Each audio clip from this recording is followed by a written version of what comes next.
حضرات free Islamic calendar available ہے. ایک ویب سائٹ ہے www.jafri.com.in www.jafri.com.in اس کے اوپر فری اسلامک کیلنڈر اویلیبل ہے. اور ایک بات آپ سے یہ گزارش کرنا ہے کہ حاجی ابو محمد ٹرسٹ جو ہے وہ بیماروں کے علاج کے سلسلے میں اور لوگوں کو میڈیکل ایڈ فراہم کرنے کے اور تعلیمی ایڈ فراہم کرنے کے سلسلے میں بہت خدمات انجام دے رہا ہے. اور فردر ایک ہاسپٹل بنانے کا بھی ان کا پروگرام ہے. جناب حیدر زیدی صاحب اس سلسلے میں بڑے خدمات انجام دے رہے ہیں. اللہ انہیں صحت سے رکھے. آپ حضرات اس سے زیادہ سے زیادہ فائدہ اٹھائیں.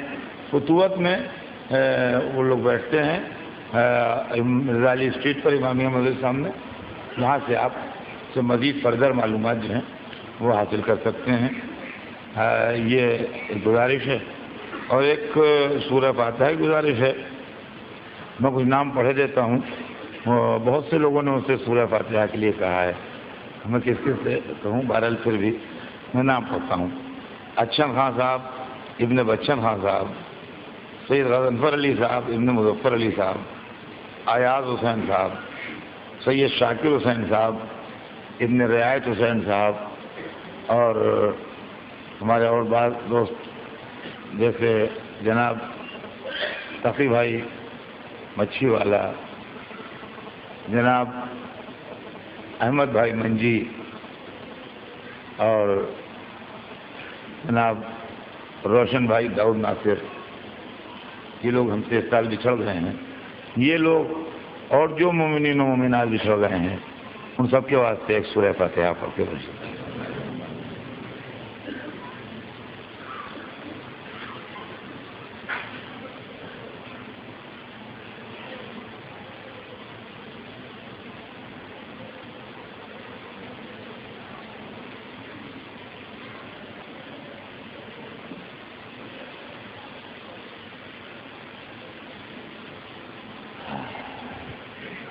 جناب مجاہد حسین صاحب سبیل نظر حسین کے بانی حیدرآباد میں تشریف رکھتے ہیں.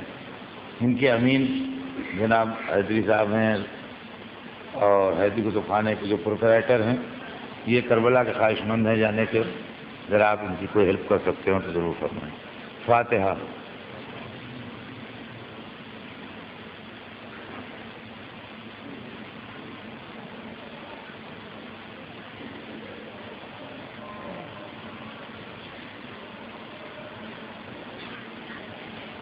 اعوذ باللہ السمیع العلیم من الشیطان اللعین الرجیم.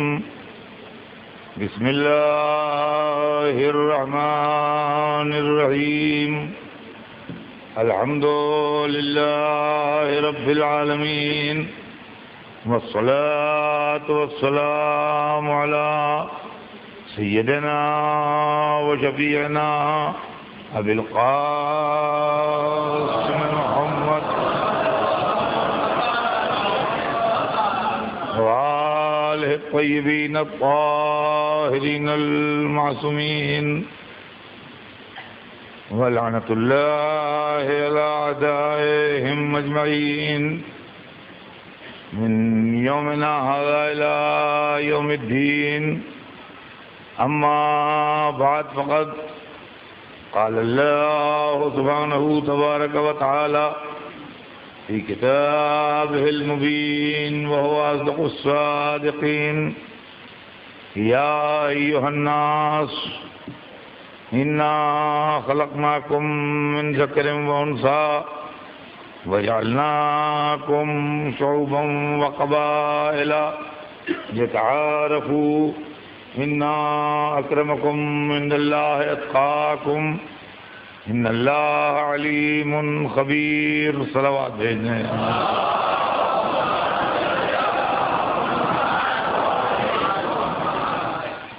ارشاد پروردگار عالم ہے کہ اے انسانوں، ہم نے تم کو مرد و عورت کے ذریعے خلق کیا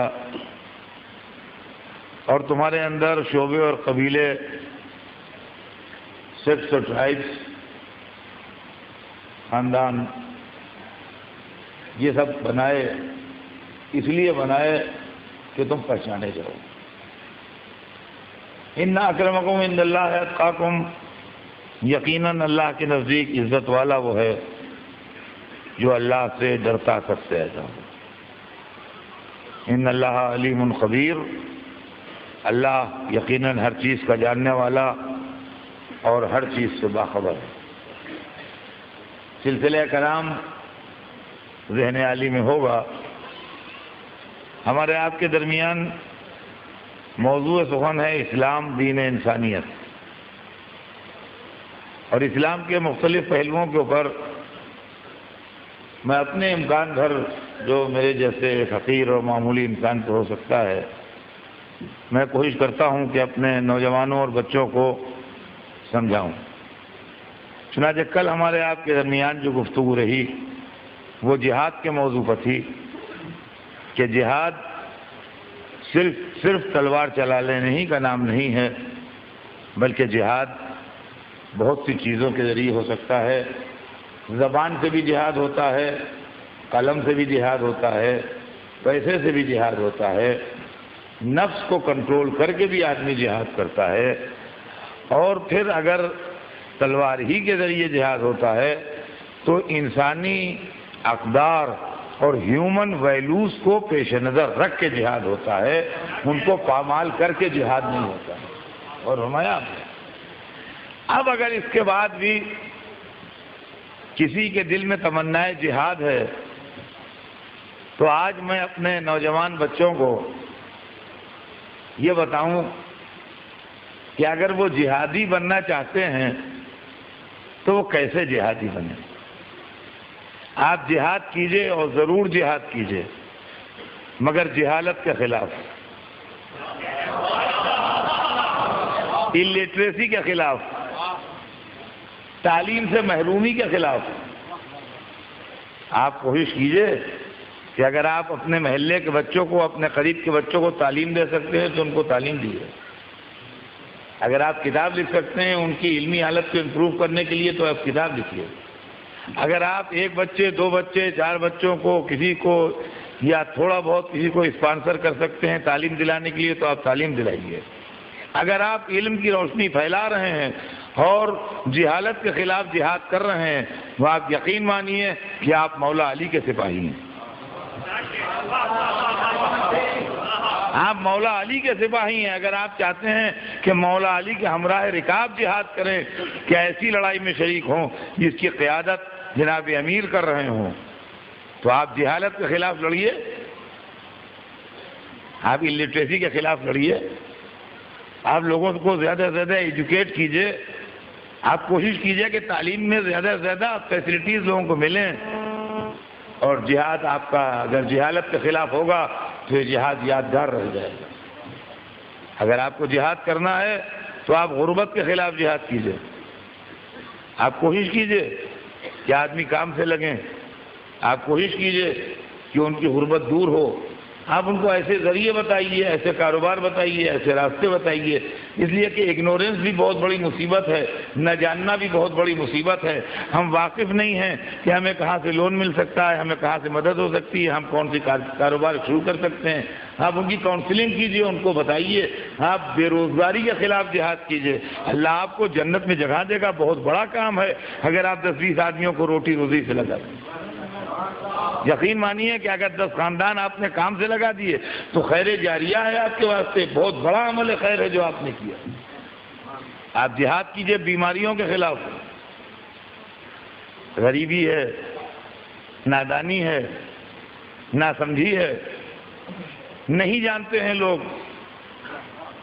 بیمار ہو جاتے ہیں، علاج صحیح نہیں کر پاتے ہیں، علاج کی فیسلٹیز نہیں ملتی ہیں۔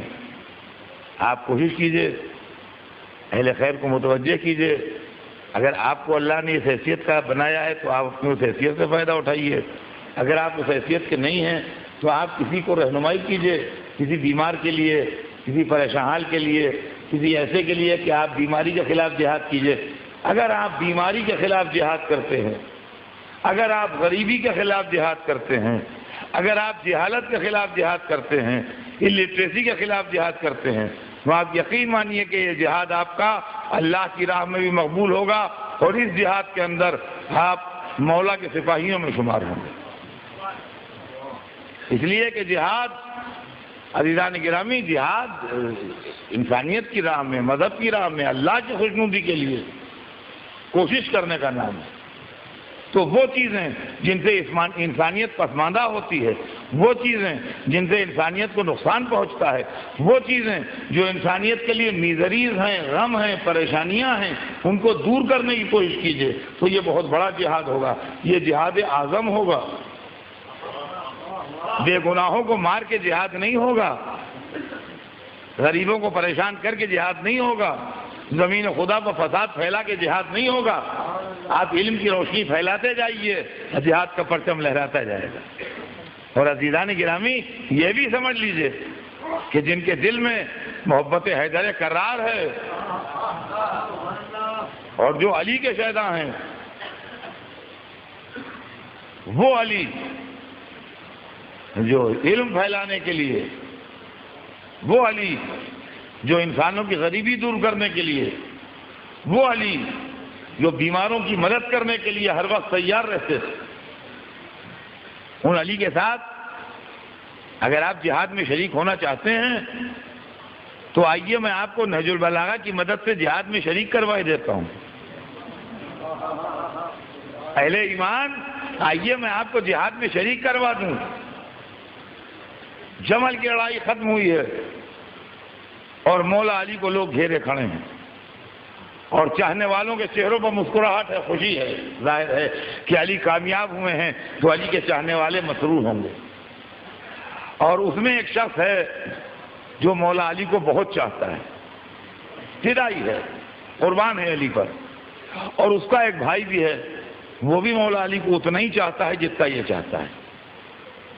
دونوں بھائی علی کو چاہتے ہیں، لیکن ایک بھائی وہاں اس پاٹ پر موجود ہے مولا علی کے سامنے، اور دوسرا بھائی جو ہے وہ کسی دوسرے شہر میں ہے، وہ اس وقت وہاں نہیں ہے، مگر اس کا دل بھی ولائے علی سے بالکل چھلک رہا ہے، دونوں بھائیوں کے دل میں محبت ہے، تو وہ خوش بھی ہو رہا ہے وہاں کھڑے ہو کے، اور بار بار اپنے بھائی کو یاد بھی کر رہا ہے کہ ارے کیا بتائے، اس وقت ہمارا بھائی یہاں نہیں ہے، اس وقت ہمارا بھائی یہاں نہیں ہے، اگر ہمارا بھائی بھی اس وقت یہاں ہوتا تو کیسا خوش ہوتا۔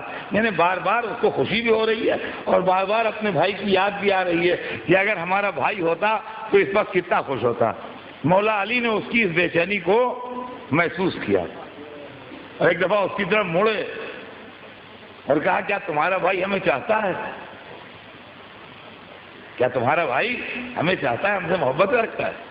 کہے مولا چاہتا ہے، آپ فرما رہے ہیں، وہ فدا ہے، وہ قربان ہے آپ پر، اس کی جان نثار ہے آپ پر، بے انتہا چاہتا ہے۔ ملاحظہ فرمائیے نہج البلاغہ کا 13واں خطبہ ہے، آپ دیکھ لیجئے، ارشاد فرماتے ہیں مولا علی کہ فقط شہدنا وَلَقَدْ شَهِدْنَا فِي عَسْكَرِنَا هَذَا قَوْمٌ فِي أَصْلَابِ الرِّجَالِ وَأَرْحَمِ النِّسَاءِ فَيُعْرِفُ بِهِمُ الزَّمَانُ وَيَقْوَى بِهِمُ الْإِيمَانُ۔ اگر وہ ہمیں چاہتا ہے اور ہمارا محب ہے تو فقط شہدنا، تو سمجھ لو کہ وہ یہاں موجود ہے، اگر وہ ہمارا محب ہے تو سمجھ لو یہاں موجود ہے۔ اب سنیے، اپنا تذکرہ سنیے آپ، وَلَقَدْ شَهِدْنَا فِي عَسْكَرِنَا هَذَا، اور ہمارے اس لشکر میں وہ لوگ بھی موجود ہیں، قوم فی اصلاب الرجال، جو اپنے باپ کے صلبوں میں ہیں، وارحم النساء، اور اپنی ماؤں کے شکموں میں ہیں، سیعرف بہم الزمان، زمانہ ان کو ظاہر کرے گا، وہ یقوی بہم الایمان، اور ایمان ان سے قوی ہوگا۔ تو عزیزان گرامی، اگر آپ کے دل میں محبت علی ہے تو آپ یہ سمجھ لیجئے کہ آپ جہاد حیدر کرار میں شریک ہیں۔ صلوات بھیج دیں محمد وعلی۔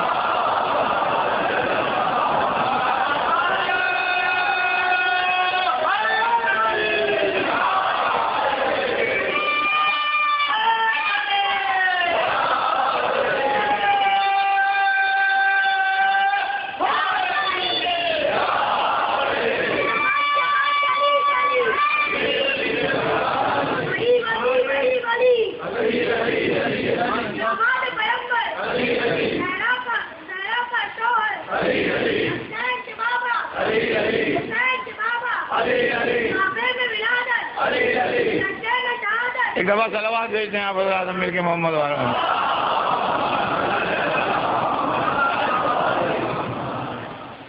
تو عزیزان گرامی، ظاہر ہے کہ امام پردے میں ہے، غیبت کا زمانہ ہے۔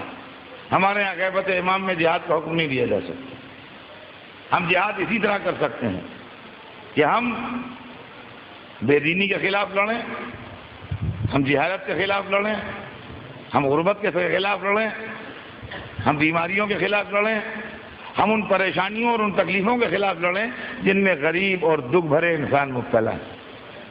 تو اگر ہم ان کو کامیابی کے ساتھ آگے بڑھا سکتے ہیں تو ہم اسلام کے بہت بڑے خدمت گار ہیں۔ سلسلہ بیان آگے بڑھے گا۔ میرے پاس وقت کی کمی ہے، آپ خود محسوس کر رہے ہوں گے کہ میں وقت کی بڑی شدت سے کمی، اور میں صرف یہ چاہتا ہوں کہ جلدی جلدی باتیں لوگوں کے کانوں میں ڈال دوں تاکہ یہ بات عمل ہو جائے کہ اسلام مذہب انسانیت ہے، ظلم و ستم کرنے کا مذہب نہیں۔ ایک ضروری اعلان بھی کر دوں، اس کے بعد بات آگے بڑھاؤں کہ کل کی مجلس کا وقت تھوڑا بدل جائے گا۔ کل شب عاشور ہے، کل یہاں سے جلوس گزرتا ہے، اور جب جلوس قریب قریب ختم ہو جاتا ہے، جب ہم مجلس شروع کرتے ہیں تو اندازہ یہ ہے کہ کل کی مجلس بجائے 9 بجے شروع ہونے کے غالباً 10 بجے کے آس پاس کل کی مجلس شروع ہوگی۔ لہذا حضرات اس حساب سے تشریف لائیں اور اس کو نوٹ کر لیں کہ کل کی مجلس کے شروع ہونے میں وقت کی وہ پابندی جو آج تک ہوئی ہے یہ کل نہیں ہوگی، اور ہمیشہ ایسا ہی ہوتا ہے کہ شب عاشور کی مجلس میں تھوڑی تاخیر ہوتی ہے، اور جب جلوس ادھر سے گزر جاتا ہے اس کے بعد مجلس شروع ہوتی ہے۔ تو عزیزان گرامی، مجھے جو بات عرض کرنا ہے، کل میں نے پرسوں جنت کے تعلق سے عرض کیا، کل میں نے جہاد کے تعلق سے عرض کیا، آج میں ایک اور اعتراض کا جواب آپ کو سنانا چاہتا ہوں کہ بعض لوگوں کے دماغوں میں یہ تصور پیدا ہو جاتا ہے اور یہ پروپیگنڈا ہے کہ مسلمان کو ایگزسٹنس کا قائل نہیں، اور مسلمان ایک دوسرے کے ساتھ مل کے نہیں رہ سکتے، اور ان کی ذات سے پڑوسیوں کو تکلیف پہنچتی ہے، وہ برداشت نہیں کرتے دوسروں۔ ہو سکتا ہے کچھ انسان ایسے بھی ہوں، اور ہو سکتا ہے کہ ملوکیت و سلطنت نے کبھی انسانوں کے ساتھ اس طرح کے واقعات بھی انجام دیے ہوں، لیکن جہاں تک اسلام کا سوال ہے، اسلام کے اوپر یہ الزام غلط ہے، اور سراسر غلط ہے یہ الزام اسلام کے اوپر کہ اسلام کو ایگزسٹنس کا قائل نہیں ہے، اور اسلام ایک دوسرے کی مدد کرنے کا قائل نہیں ہے، اور اسلام نان مسلم کے ساتھ بہت سخت اور بہت تلخ رویہ رکھتا ہے۔ آئیے سب سے پہلے ہم قرآن کو دیکھتے ہیں، جہاں جہاں میری آواز جا رہی ہے آپ توجہ سنیں گے اس بات کو۔ سب سے پہلے ہم قرآن کو دیکھتے ہیں۔ قرآن نے انسانوں کو 2 طریقے سے پکارا ہے۔ جو لوگ قرآن پڑھتے رہتے ہیں وہ اس سے واقف ہیں۔ قرآن نے انسان کو 2 طریقے سے پکارا ہے، یا تو یا ایھا الناس کہہ کے پکارا ہے، اور یا پھر یا ایھا الذین آمنوا کہہ کے پکارا ہے۔ یعنی اللہ نے جب اپنے رسول کو بھیجا تو جن لوگوں نے اس رسول کے پیغام کو ایکسپٹ کیا اور اس کو رسول مانا اور اس میسج کو قبول کیا، ان کو جب ایڈریس کیا گیا تو یا ایھا الذین آمنوا کہہ کے ایڈریس کیا گیا. لیکن جن لوگوں نے ان کے میسج کو نہیں مانا اور ان کے پیغام کو قبول نہیں کیا، وہ بھی اللہ کے بندے ہیں، وہ بھی مخلوق خدا ہیں، وہ بھی اسی اللہ کے بنائے ہوئے ہیں جس اللہ کے بنائے ہوئے ہم آپ ہیں. لہذا ان کو قرآن میں یا ایھا الناس کہہ کے آواز دی گئی. کیا ہے انسانوں؟ تو معلوم اللہ ان کو بھی قابل خطاب سمجھ رہا ہے کہ جو انسان ہیں، ان کو بھی قابل خطاب سمجھ رہا ہے جو صاحب ایمان ہے. اب آئیے قرآن مجید کی اسی تفسیر کو ہم جب کردار علی میں دیکھتے ہیں تو ہمارے سامنے مولا علی کا وہ فرمان آتا ہے جو مالک اشتر کو مصر کا گورنر بناتے وقت آپ نے لکھا. در حقیقت وہ فرمان نہیں ہے، صرف وہ اسلامی حکومت کا پورا کانسٹیٹیوشن ہے جو مولا علی نے لکھ کے دیا ہے مالک اشتر کو. علی جانتے تھے کہ یہ اقتدار بہت دنوں چلنے والا نہیں ہے.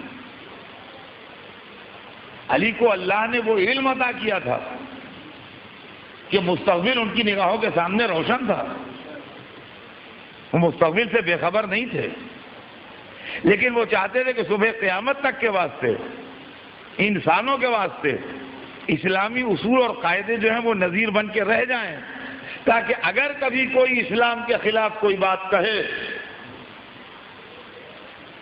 تو یہ چیز جو ہے یہ دنیا کی نگاہوں کے سامنے پیش کی جائے.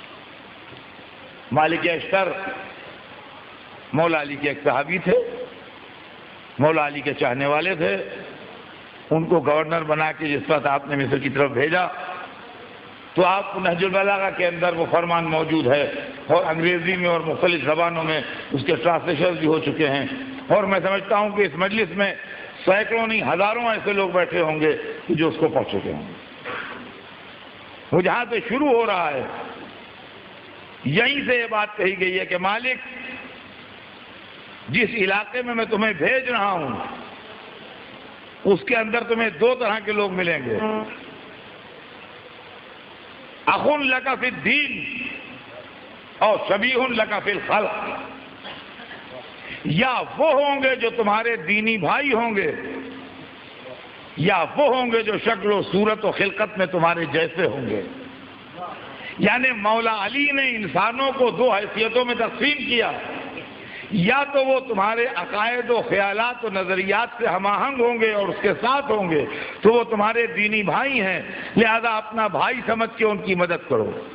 اور وہ یا وہ شکل و صورت میں، کیفیت میں، جسم و جسمانیت میں تمہارے جیسے انسان ہوں گے تو ان کو انسان سمجھ کے ان کی مدد کرو.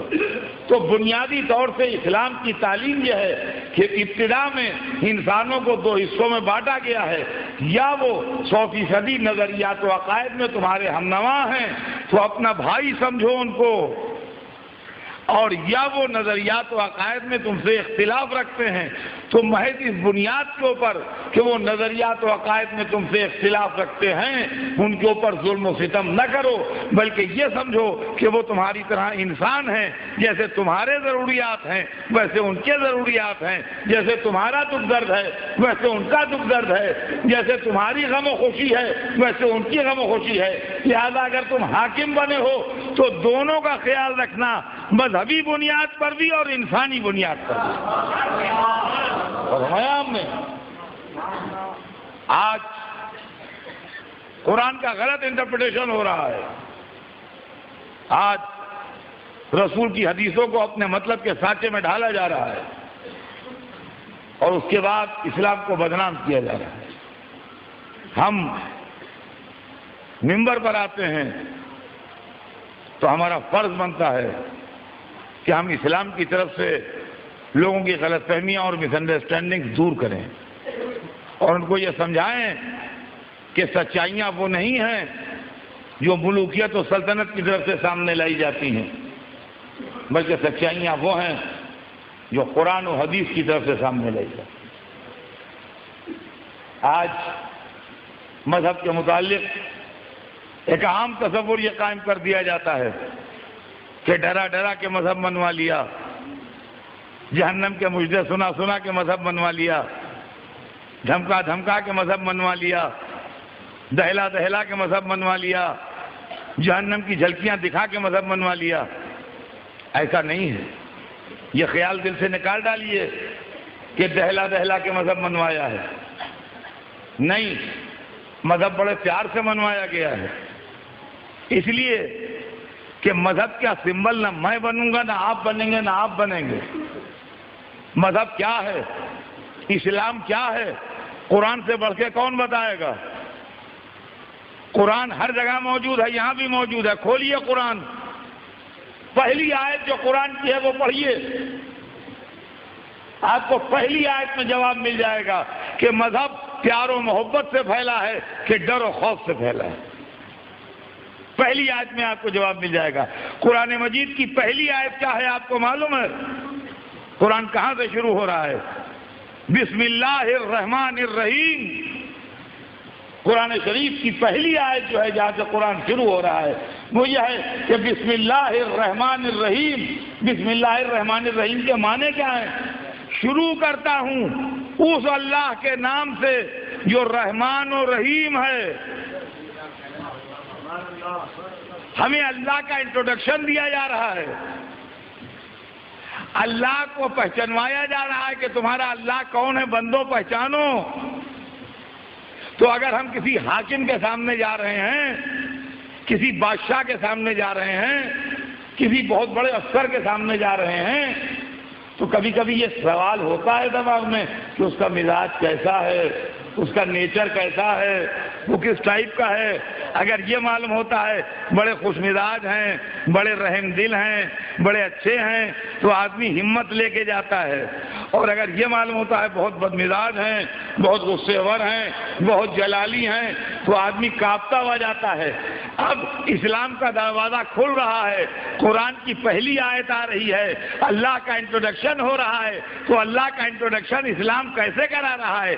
جبار ہے، قہار ہے، مت ڈالنے والا ہے، کچل دینے والا ہے؟ نہیں، بسم اللہ الرحمن الرحیم۔ اللہ وہ ہے جو رحمان ہے، رحیم ہے، رحمتیں نازل کرنے والا ہے، کرم کرنے والا ہے۔ صلوات بھیج دیں محمد۔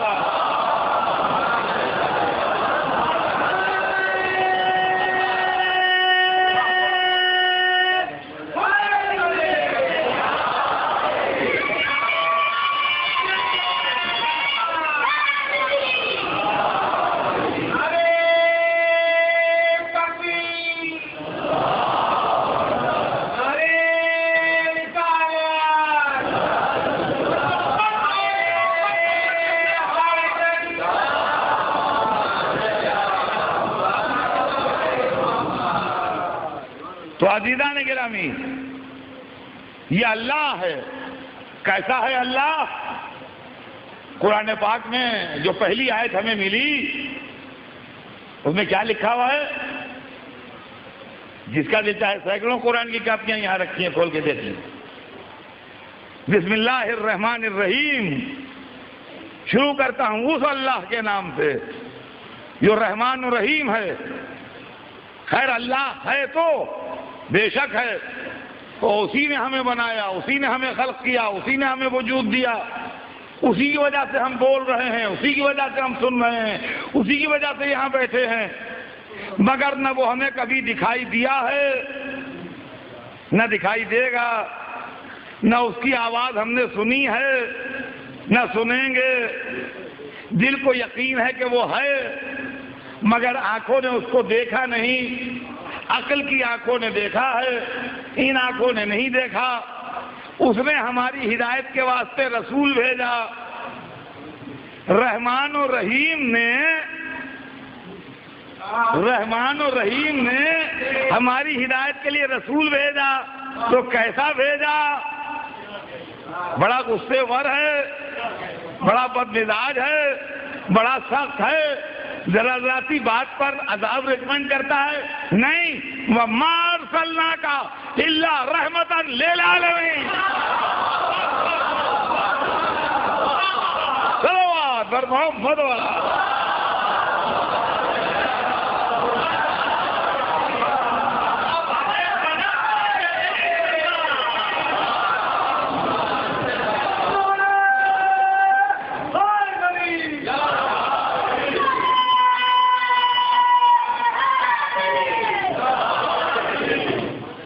وَمَا أَرْسَلْنَاكَ إِلَّا رَحْمَةً لِلْعَالَمِينَ،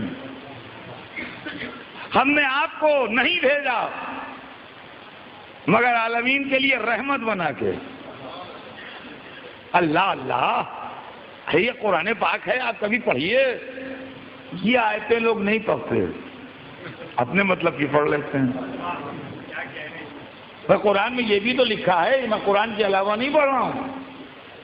وَمَا أَرْسَلْنَاكَ إِلَّا رَحْمَةً لِلْعَالَمِينَ، آپ کو نہیں بھیجا ہم نے مگر عالمین کے لیے رحمت بنا کے۔ یہ نہیں کہا کہ مسلمانوں کے لیے رحمت بنا کے، مومنوں کے لیے رحمت بنا کے، کلمہ گویوں کے لیے رحمت بنا کے، جو نمازیں پڑھ رہے ہوں ان کے لیے رحمت بنا کے، جی نہ، عالمین کے لیے رحمت بنا کے۔ عالمین کے اندر سب شامل ہو گئے، تمام عالموں کے لیے رحمت بنا کے، تمام عالموں کے لیے رحمت بنا کے جو بھیجا گیا وہ اسلام کا رسول ہے۔ اور اس کے بعد اس رسول کی آغوش میں جو معصوم پلے، جو عالمین کے لیے رحمت تھا، تو جب ان کی زندگی کو ہم نے دیکھا تو رحم و کرم کے دریا بہ رہے تھے۔ جب ہم نے حیات علی کو دیکھا تو عزیزان گرامی، اسلام سمجھنا ہے تو رسول اللہ سے سمجھیے، اسلام سمجھنا ہے تو علی مرتضیٰ سے سمجھیے۔ بادشاہ اور کشور کشا کیا اسلام سمجھائیں گے؟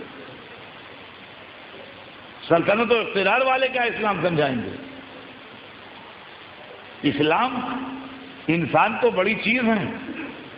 آپ مولا علی کے تعلیمات دیکھیے، علی وہ شخص گزرے ہیں تاریخ عالم میں، ہاں ایک دنیا کی بد نصیبی جس نے حیدر کرار کو کانٹروورشل بنا کے رکھ دیا۔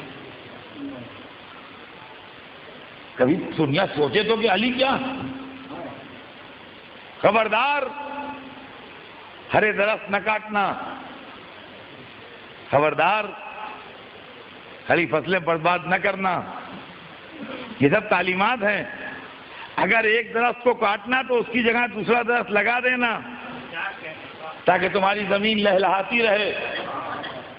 علی ابن ابی طالب دنیا میں وہ اکیلے شخص ہیں، میری نالج میں دوسرا آدمی نہیں ہے، ہو سکتا ہے ہو، میں نہیں کہہ سکتا، لیکن میری نالج میں علی وہ شخص ہیں جنہوں نے نہ صرف یہ کہ سماج کے ہر طبقے کو ریکمینڈ کیا ہے بلکہ غیر انسانی چیزوں کے لیے بھی ان کے ریکمینڈیشنز ہیں۔ یہاں تک ریکمینڈیشنز ہیں ان کے کہ زمین کے لیے علی کی ریکمینڈیشن ہے۔ علی وہ انصاف پسند بندے کا نام ہے جو زمین کے لیے ریکمینڈیشن کر رہا ہے۔ علی نے اپنے دور حکومت میں سرکولر جاری کیا کہ دیکھو جب تم زمین سے ریونیو وصولو، مالگزاری وصولو، لگان جو کہلاتی ہے ہماری زبان میں، جب زمین سے وصولو تو سب کھا نہ جانا، اس میں سے زمین کا حصہ زمین کو واپس کر دینا، اس طریقے سے تمہاری زمینیں فرٹائل رہیں گی، ہری بھری رہیں گی اور آزاد رہیں گی۔ شاید علی دنیا میں وہ اکیلے آدمی ہیں جنہوں نے زمین کا حصہ زمین کو واپس کرنے کی سفارش کی ہے، اور مجھے حیرت اس پر اس لیے نہیں ہے کہ علی اکیلے ہی ابو تراب بھی ہیں۔ صلوات بر محمد۔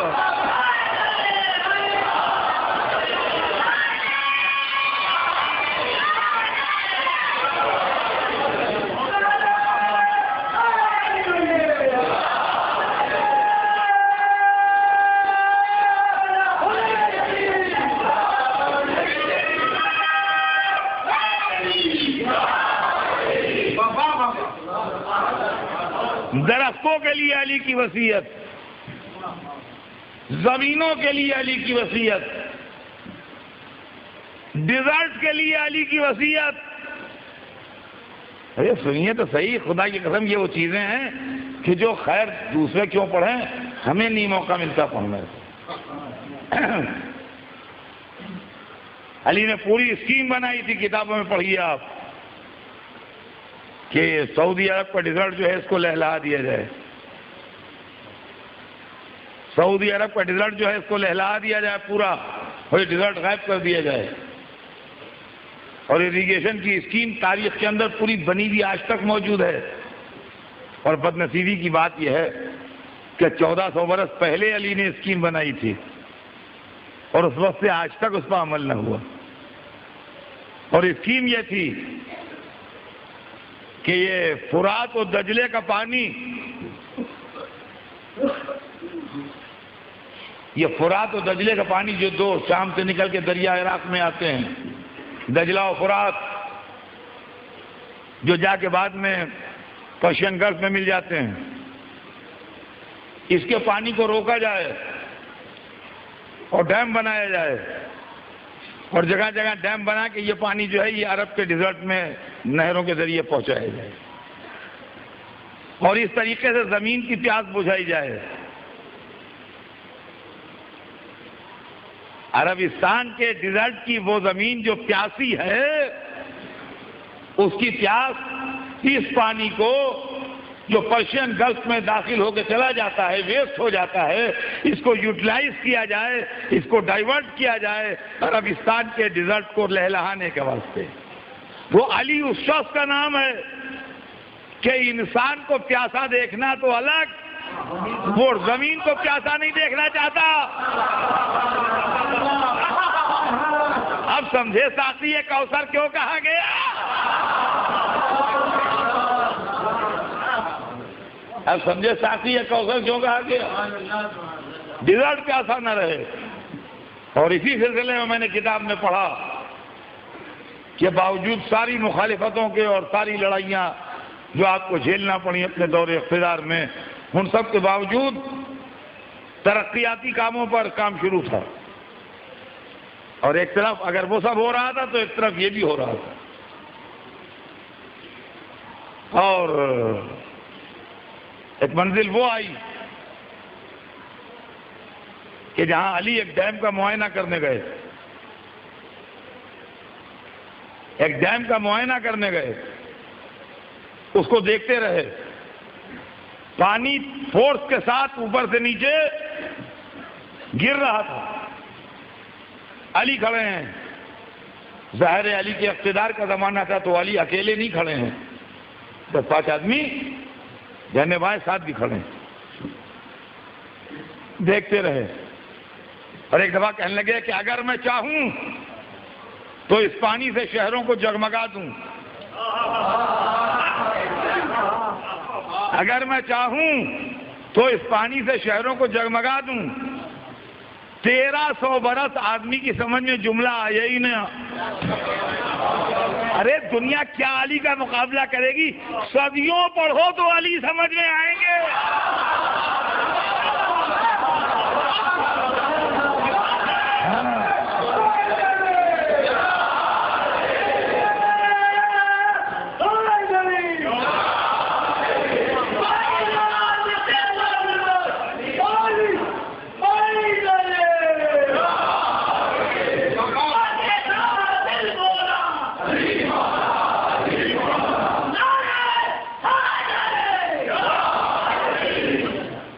اگر میں چاہوں تو اس پانی سے شہروں کو جگمگا دوں. جو محبت رکھنے والے تھے انہوں نے سوچا ہوگا مولا معجز نما ہے، معجزے سے پانی بھی تیل کی طرح جلنے لگے گا. جو مخالف ہوں گے انہوں نے بات کو سن کے ٹال دیا ہوگا. لیکن جب دنیا میں ہائیڈرو الیکٹرک ایجاد ہوئی تب انسان کی سمجھ میں آیا کہ علی کیا کہہ رہے تھے. تو کم از کم اتنا تو مان لیجئے کہ جنہوں نے دامن علی چھوڑا انہوں نے دنیا کو 1400 برس پیچھے ڈھکیلا.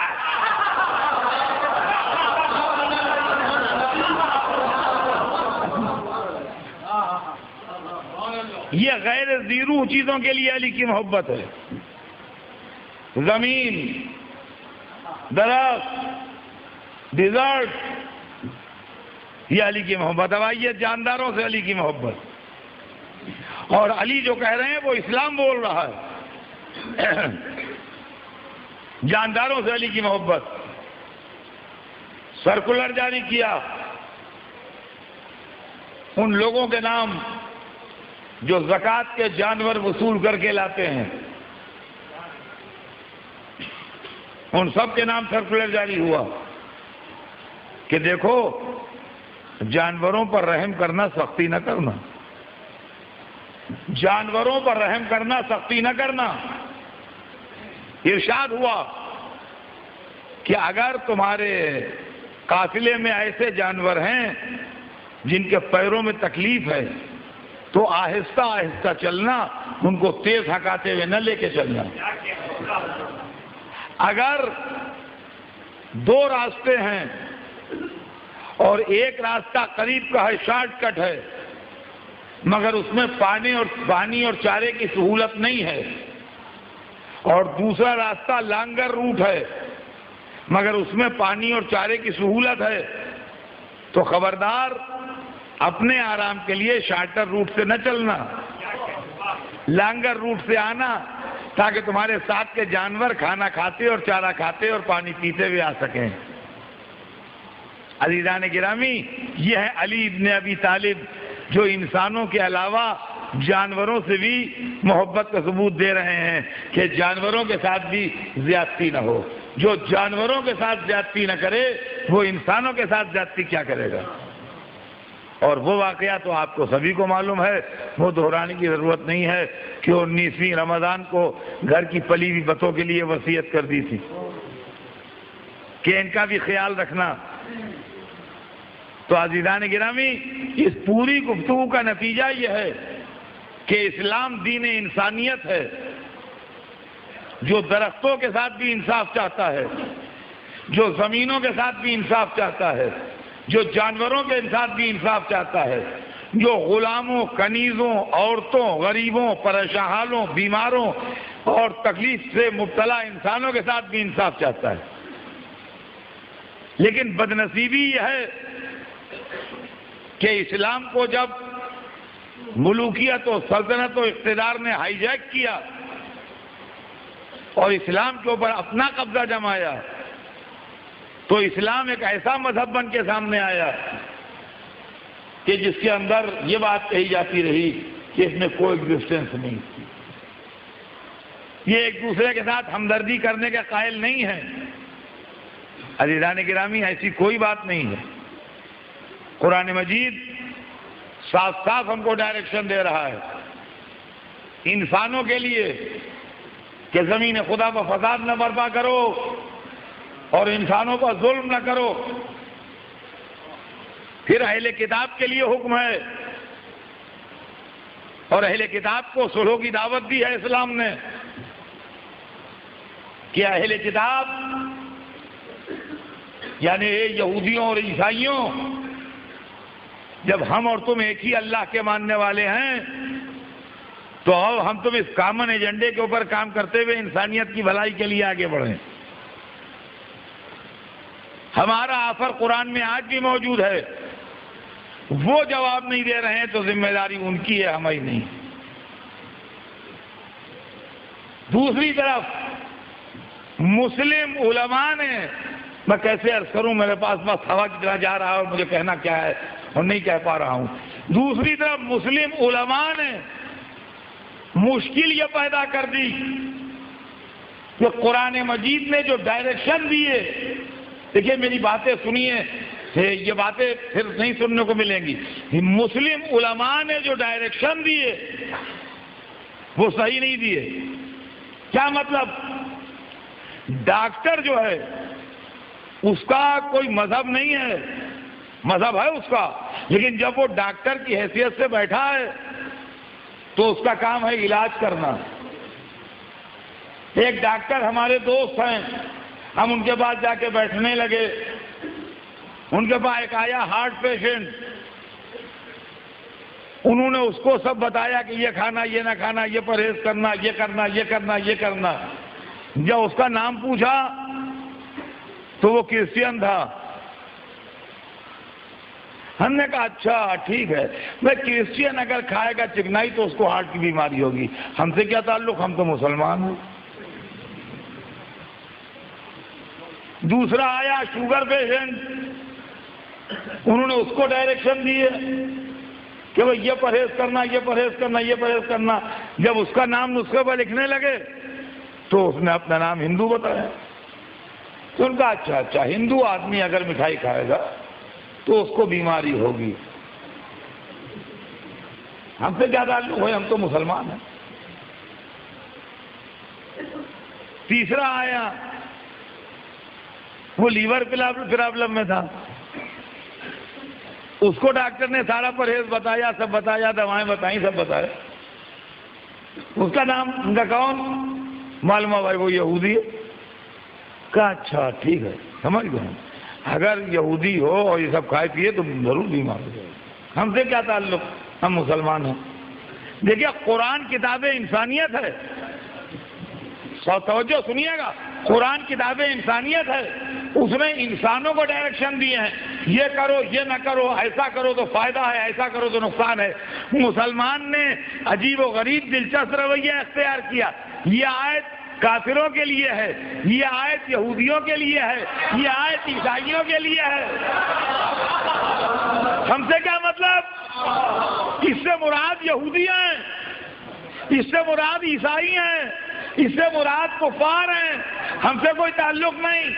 یہی مسئلہ ہے جیسے ڈاکٹر کے یہاں بیٹھنے والا، یہ تو بیماری ہے تو یہودیوں کے لیے، یہ عیسائیوں کے لیے، یہ ہندوؤں کے لیے، یہ پارسیوں کے لیے، ہم سب کھاتے چلے گئے۔ اب جب ہمیں سب بیماریاں ہو گئیں،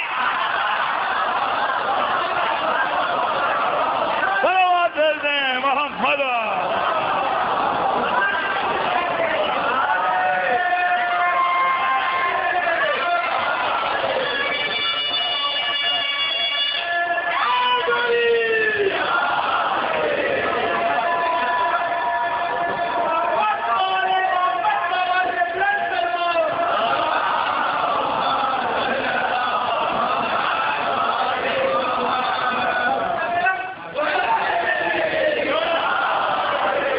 تو جب عزیزان گرامی ہمیں سب بیماریاں ہو گئیں، اب سمجھ میں نہیں آ رہا ہے کیا کریں۔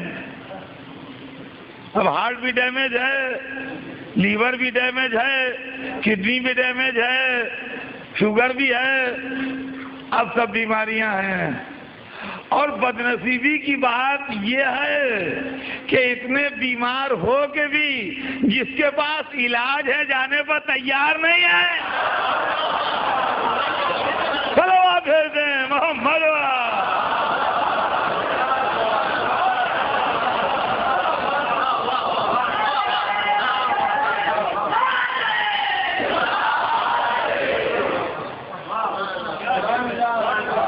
مسلمانوں کے دکھ درد کا علاج آج بھی دامن اہل بیت میں، آج بھی تعلیمات رسول والے رسول میں ہے، اس لیے کہ رسول اللہ کا اخلاق، رسول اللہ کے تعلیمات، رسول اللہ کی ٹیچنگز اور آل رسول کے تعلیمات اور ان کا سکھایا ہوا سبق ہمارے واسطے رہنمائی ہے،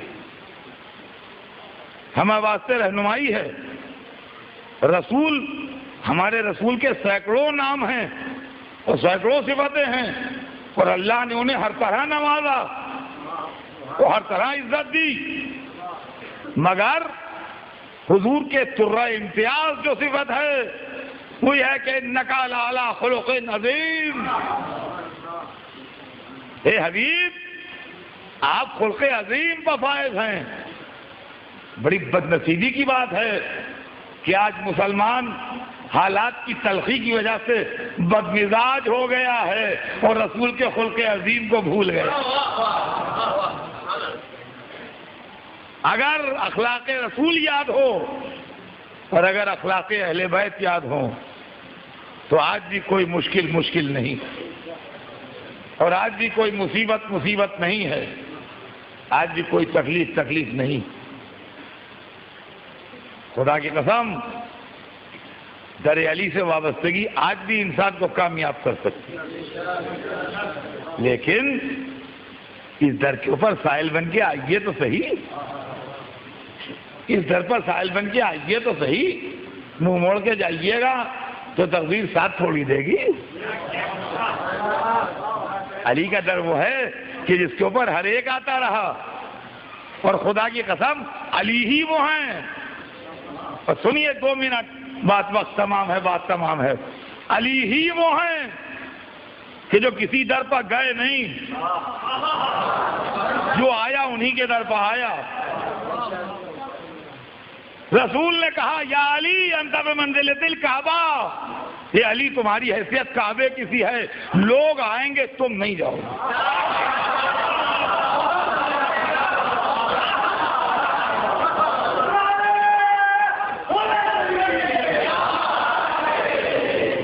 لوگ آئیں گے تم نہیں جاؤ گے۔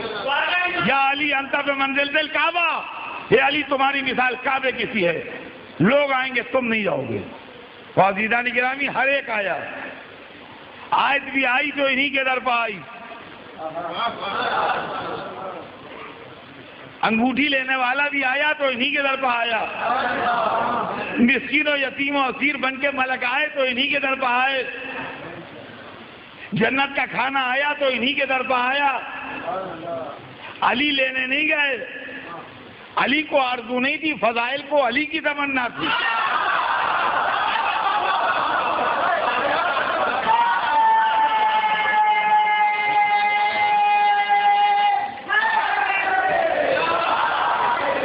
فضائل علی کو ڈھونڈ رہے تھے، علی فضائل کو نہیں ڈھونڈ رہے تھے۔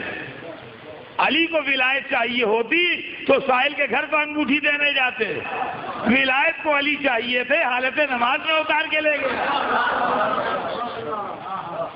علی کو جنت چاہیے ہوتی تو روزہ افطار کر کر کے مسکین و یتیم و اسیر کے گھروں پر روٹیاں دینے جاتے۔ جنت کو علی چاہیے تھے، دروازے سے بھیک مانگ کے لے گئے۔ علی کو علم نہیں چاہیے تھا، علم کو علی چاہیے تھے۔ علی کو علم چاہیے ہوتا تو خیبر کے دن مانگنے جاتے، علم کو علی چاہیے تھے، ناد علی پڑھ کے بلائے گئے۔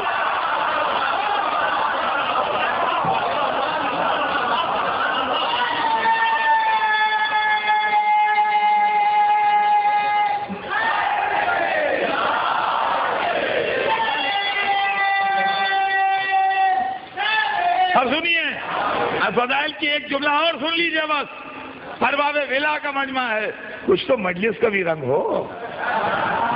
اب سنیے، آخری جملہ سنیے کہ ہر چیز تو آ گئی علی تک، مگر مکان نہیں چلتا، اس تک آنا پڑتا ہے۔ یہ مسجد ہے، مغل مسجد، یہ کہیں نہیں جائے گی 1 انچ بھی۔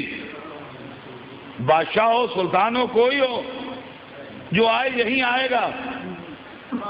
کعبہ ہے گھر، علم آ جائے گا، آیت آ جائے گی، کھانا آ جائے گا، ملک آ جائے گا، گھر تھوڑی آئے گا۔ علی کی تمنا کعبہ کہ کعبے کی تمنا علی۔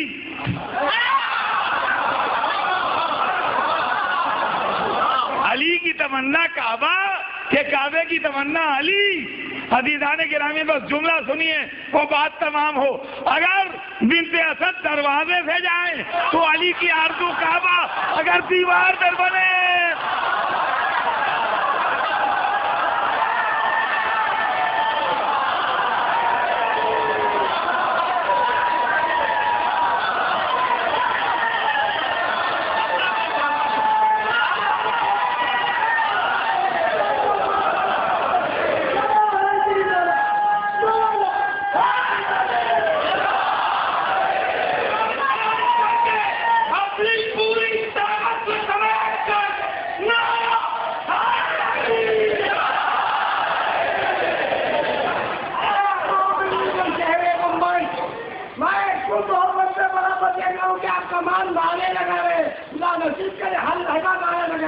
لیکن ایسا نعرہ لگائیے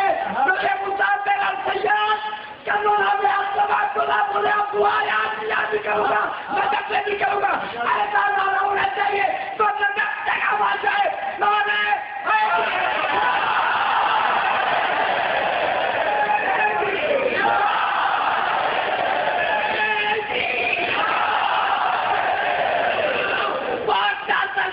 بات کی سیاست کا اس جوابوں کو آباد اجاد رہا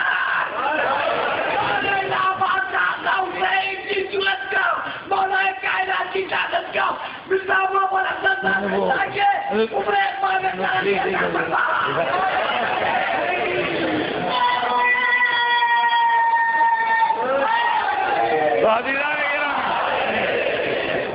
اب اگر ملت مسلمہ کو اپنے دکھ درد کا علاج چاہیے تو اسی مشکل کشا کے دروازے پر آئے جس میں ہر ایک کی مشکل ہے. کریم کا در آج بھی کھلا ہے، مشکلات آج بھی حل ہو رہی ہیں، پریشانیاں آج بھی دور ہوتی ہیں. اسلام مشکل میں ہے تو ایسا نہیں ہے کہ مشکل کشا نہ رہا ہو، مشکل کشا موجود ہے. اور عزیزان گرامی، یہ فیض ہے علی اور اولاد علی کا کہ جو ہم کو موقع ملتا ہے کہ ہم دین کے لیے کچھ سنا سکیں، اور آپ کو موقع ملتا ہے کہ آپ دین کے لیے کچھ سن سکیے. آج ایام ازا کی نمی رات ہے، کل آخری رات ہوگی، کل آخری رات ہوگی. عزیزوں، میں اپنے بیان سے بے ربط نہیں ہوا ہوں، میں ابھی بھی علی علی کر رہا تھا، اور آج مجھ کو جس کے مصائب پڑھنا ہے وہ بھی علی ہے.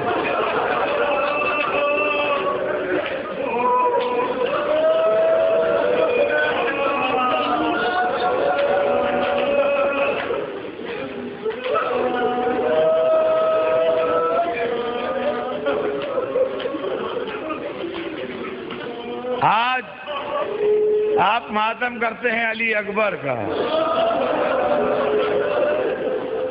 لیلا کا وہ 18 برس والا جس کو زینب نے پالا تھا.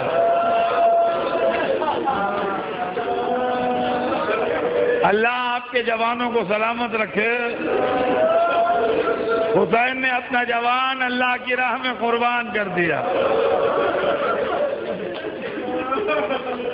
علی اکبر اول شہید، سورت رسول اللہ کی، نام علی کا، نام علی کا پایا، سورت رسول کی پائی. اور عالم یہ تھا کہ حسین پر ایسے فدا تھے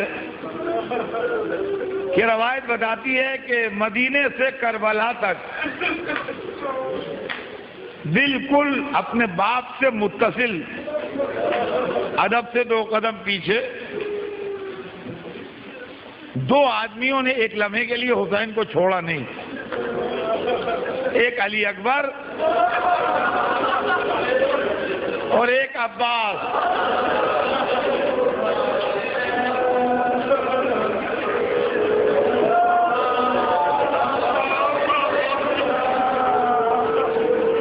اور عزیزان گرامی، جو حضرت کی سواری کی شان لکھی ہے مدینے سے کربلا تک، اس میں یہ چیز ملتی ہے کہ حضرت کے رہوار کے بہنے بھائیں، ایک طرف 18 برس کا بیٹا اور ایک طرف 34 برس کا بھائی. عباس کے ذمے 2 کام تھے، کبھی حسین کی سواری کے پاس، کبھی زینب کی ہماری کے پاس.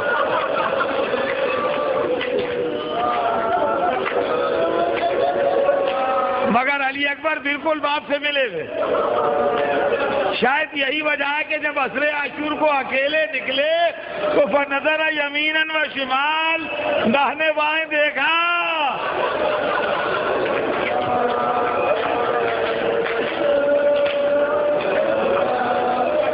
علی اکبر اجازت میدان لینے آئے. حسین نے منع نہیں کیا کہ خیمے سے جا کے اجازت لے لو. سیدانیوں سے جا کے اجازت لی. مجھے نہیں معلوم اجازت کیسے ملی، بہرحال اتنا لکھا ہے کہ خیمے سے یوں نکلے جیسے بھرے گھر سے جنازہ نکلتا ہے۔ باپ کے پاس آئے، باپ نے سر پر خود رکھا، کہا جاؤ بیٹا خدا حافظ۔ جا کے میدان میں جہاد کیا، بکر بن غانم کو قتل کر کے باپ سے ملنے آئے، باپ سے ملاقات کی، پھر میدان میں چلے گئے۔ اب تاریخ بتاتی ہے کہ در خیمہ پر منظر بدل گیا تھا۔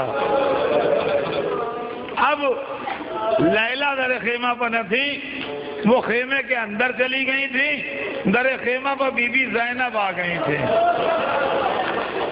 اور حسین کسی انتظار میں تھے کہ ایک آواز آئی، یا بتا علیک منی سلام، اے بابا میرا سلام لیجئے۔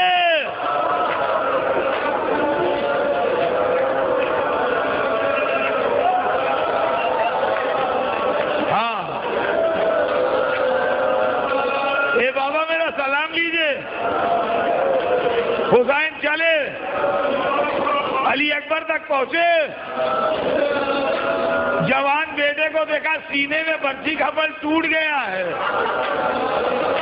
آسمان کو دیکھا، اپنی تنہائی کو دیکھا، علی اکبر کو دیکھا، صبر نوح، عزم ایوب، ہمت خلیل، سب کانپ رہے ہیں، آستینیں الٹی، ایک ہاتھ زمین پٹے گا، ایک سے برچھی کا پھل پکڑا، بسم اللہ و باللہ، برچھی کا پھل تو نکل گیا،